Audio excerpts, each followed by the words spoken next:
Hello, and welcome to Around the Political World with John Rothman. I am your host, John Rothman. If you're a fan of the show, make sure to hit the follow button on the top right of Apple Podcasts, Spotify, or wherever you are listening at this very moment.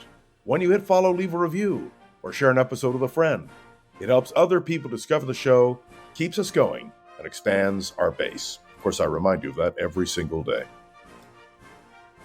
The debate of 2024, a singular moment in American political history, is now past. And we know that there was a winner and a loser. And I want to talk about this joint appearance because it's so critical. First of all, you must understand that I was a speech and debate coach and competitor all through high school and college. I was the captain of my speech team in both locations, and I really try to be objective and clear and precise. Last night was not a debate, it was a joint appearance. There was not a single topic to be discussed. Rather, it was a myriad of responses to questions posed by two reporters from ABC. Before the event even began, Donald Trump began attacking ABC as being unfair, as not being neutral, as being against him. What I heard last night were two reporters clearly and objectively asking pointed questions. So, how did Harris do? How did Trump do? Harris did very well. She was positive. She tried to answer almost all of the questions clearly. I would concede that on occasion she would wander off, but by and large, her performance was excellent. Donald Trump, on the other hand, performed badly, and all the polls indicate that the American people believe he lost decisively last night, and indeed, he believes he lost decisively last night. That's why this morning he is so defensive. When asked whether he would do a second or even third debate, he's not prepared to do it. Not yet, anyway. In contrast to Kamala Harris, who felt she won last night, made her points, and therefore is prepared to do it again. What did we learn? We learned that Donald Trump is defensive.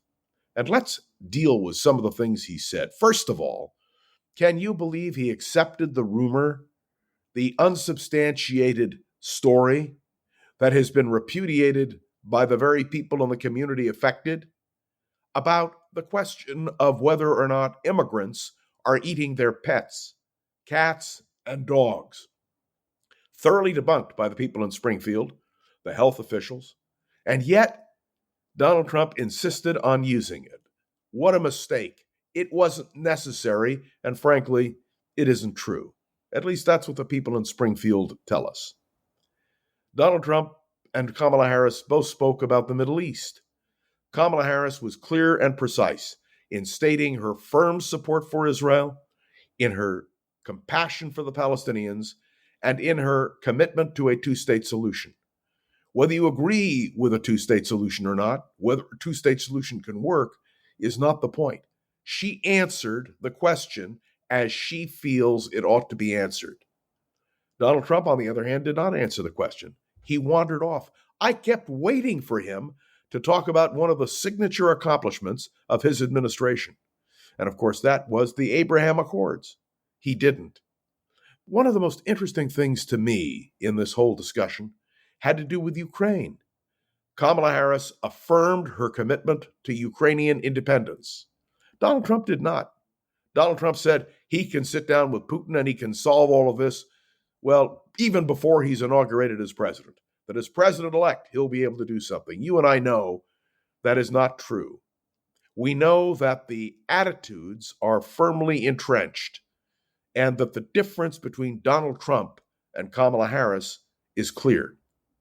On the issue of NATO, it was clear to me that Kamala Harris was firmly committed to NATO and to preserving it. Donald Trump, on the other hand, is still talking about the past, not about the future, not committing himself to the future of the North Atlantic Treaty Organization.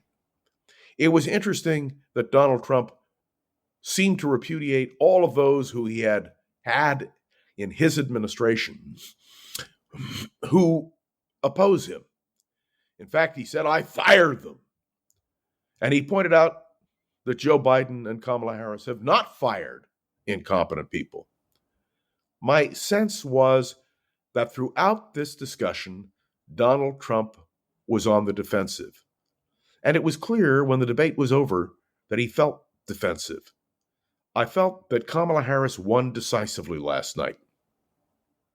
Now the question is, will it make a difference? The answer is, in the polls that followed the so-called debate, Donald Trump lost. But his voters seemed firmly committed to him. Did he make a major blunder? I think he did on a variety of levels, just in terms of his attitude. But will it make a difference? In the end, Donald Trump was talking to his base. Kamala Harris was talking to the American people. And in the end, the divisions are clear and precise. Should there be another joint appearance? Or two, perhaps? I believe yes. I believe whenever that opportunity presents itself, it helps us to clarify our point of view. One other quick point. I watched the various networks and their response. You could tell from Fox that they were very defensive about Donald Trump and very critical of Kamala Harris. On CNN, they were certainly believing that Harris won. But the simple truth is, the real loser last night was Donald Trump. He did not score the kind of victory that he feels he needs. So, bluntly put, I don't know whether the difference will be profound or not. But last night, Donald Trump did not do himself any good. Interestingly enough, this morning, Donald Trump and Kamala Harris met again.